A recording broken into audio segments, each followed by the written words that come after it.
Greetings, ladies and gentlemen. Welcome. I am the Crypto Crow. It is Wednesday. It's 10:08 a.m. It's a little early, but we're going to get right to it. There's some stuff going on, but there's some messages that I want to address. First of all, Sam Bankman-Fried has bail denied, remains in custody of the Bahamian Department of Corrections. And I have a question. I'm curious to find out how many of you guys think that he will actually reach the United States. For whatever reason, I've just got a really bad feeling about this, and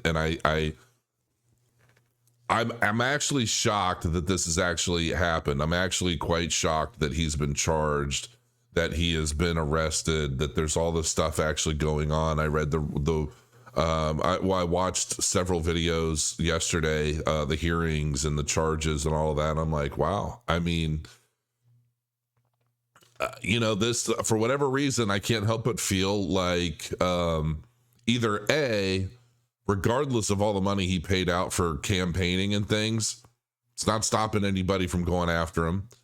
B, he is an absolute fall guy in the sense that there are other people above him that have coordinated him and his friends into doing everything they've done for the goals that they had set forth. Because once those were completed, I don't know, do you turn off a faucet if you're really thirsty? But once the elections were over, then all of a sudden this just started coming downhill. Is SBF the guy? Is he the one that orchestrated all this? Some dude who can't get out of League of Legends for longer than 10 minutes to do anything? I mean, like, what? A lot of questions that I still have, and I'm definitely going to be very interested to see how this all takes shape. But I just think there's more to this. I think there's a lot more to this. And, Ben Armstrong over at BitBoy has been doing a really good job at covering everything and just unlocking everything. The only thing that I would suggest for Ben from here is to just be very, very careful of who's sending you information from here. Because, we've seen other prominent, let's just say alternative news folks who, they start getting really, really cocky, and they start getting really deep into what their convictions are related to a particular story. And they just start shouting out everything that they're receiving from people all over the place. And some of those people are going to have ill will intent and basically be looking to set somebody up. But he's been doing a really good job. He's got a lot of people helping him out. So I suspect that, his news and his stories are going to continue to be really eye-opening.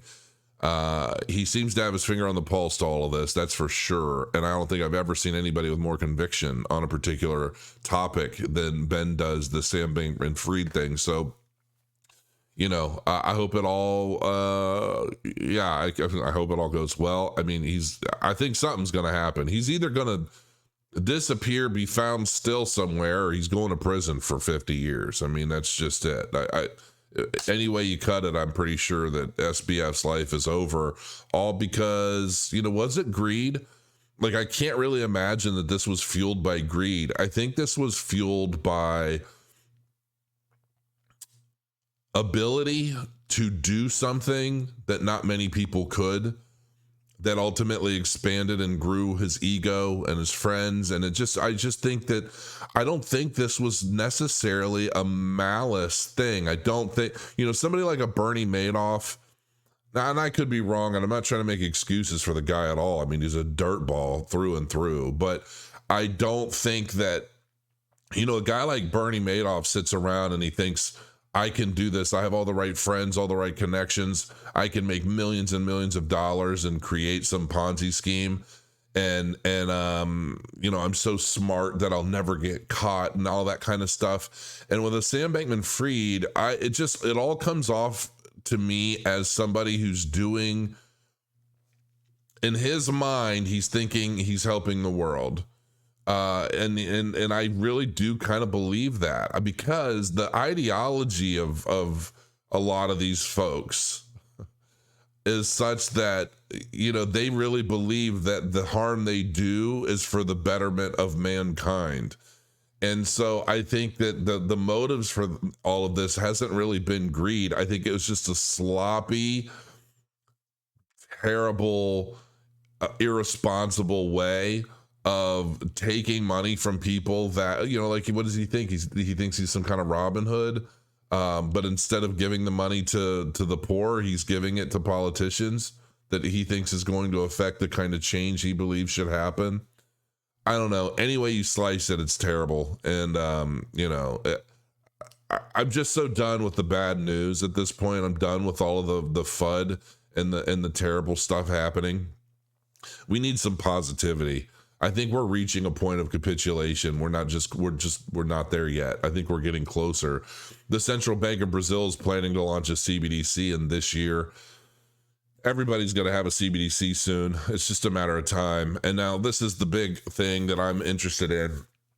I actually found this on Soblocks.com, believe it or not. Somebody posted this. Cardano founder states, what would happen if the SEC tags ADA a security? As the United States Securities and Exchange Commission attempts to achieve crypto regulation through enforcement, Charles Hoskinson, the founder of ADA, noted that the securities watchdog may decide to attack any crypto asset at their will.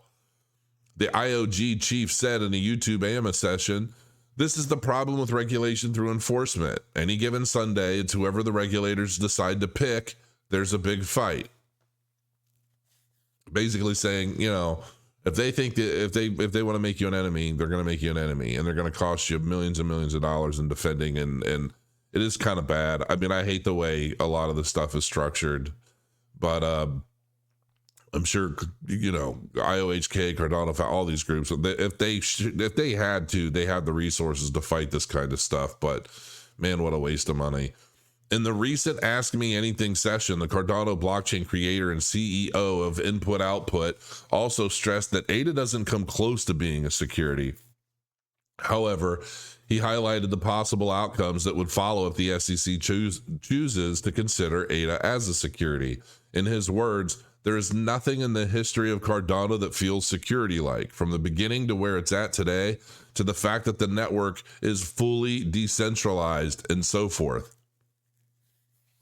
The decentralization of Cardano is actually a really big deal. Charles Hoskinson further remarked that if ADA were to be considered a security by the SEC, then the same could be said of other top cryptocurrencies like Ethereum and Bitcoin. Going further, he noted that the United States regulatory agency does not get to say that Cardano lives or dies, citing that only the ADA community has such power. That's because of its decentralization. It's basically, it's out of the hands at this point of regulators, outside of being able to control it through gateways, exit ramps. Like if they made it so that, anybody that's caught trading Cardano to a stable coin or a CBDC, you'll be fined and penalized or something. At that point, you can control it, but you can't control its value. You can't control the ability to transact with it. You can't control that. All you could really do is affect control over whether or not it's converted into, like a stable coin, or put, exchanged for fiat to put into a bank account. That's pretty much it at this point. It's decentralized. That's what decentralized is all about. That's the reason why Bitcoin was invented. It's to fight the ability to confiscate it, take it, do, whatever. So, reacting to the ongoing crypto lawsuit involving Ripple, the San Francisco-based cross-border payment firm, and the SEC, Hoskinson said, I've heard rumors that the Ripple case will be settled December 15th, which is tomorrow. Let's just see. That could have catastrophic implications for the industry one way or another, but you just keep moving forward. Well, what do I think is going to happen? I think it's probably going to be bad news for crypto one way or another, and it's going to send the market down to new lows. That's what I think is going to happen. But, I think a lot of this stuff to some degree is timed. A lot of people think that the market moves because of the news, because of this happening or that happening. And to some degree it does. And it's typically just a catalyst for what's already built in. I have my own theories about the crypto market and these cycles and how price is changed over time and these various patterns. And I think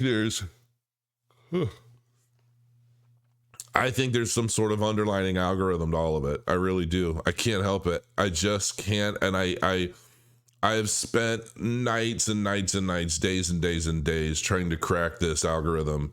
And maybe I'm just nuts. Maybe I'm looking for something that's not there. But especially with Bitcoin, I really do.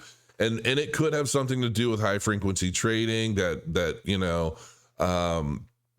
It's like 1 minute everything looks exactly like a Wyckoff distribution or a Wyckoff accumulation. The next minute it's matching, the NASDAQ in the past, almost identically. I mean, there's just so many things. It's like it's weaving in and out of different trade patterns and things. And I just don't think that's by accident. It's worth noting that the SEC contends that XRP is a security and that Ripple raised over $1.3 billion through the offering of the unregistered security asset. While the MicroStrategy founder Michael Saylor agrees with the SEC, January Walker, a top U.S. Congress candidate, recently showed support for Ripple and XRP, citing that it would be a loss for the world and Web3 if the SEC wins. As far as I'm concerned, I don't really think that I think that there's going to be some sort of win and loss. I can't imagine a case like this where the SEC just loses and everybody goes back to business. I think that there are going to be, I'm guessing that the SEC is going to win to some degree. There'll be some fines, there'll be some penalties and things.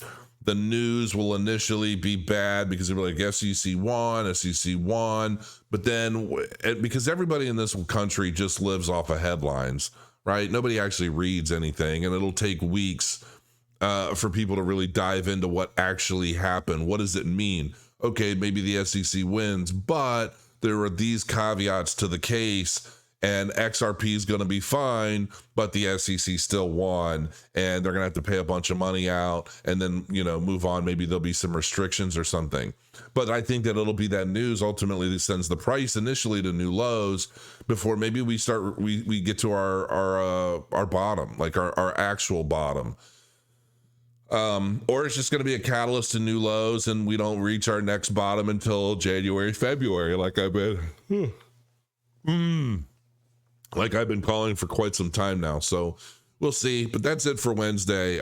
There's a lot happening, but I'm going through the news. There's just not a lot of excitement. So, not a whole lot to talk about other than the same stuff everybody else is, and that's boring. So until next time, crow your coins. I'll see you soon.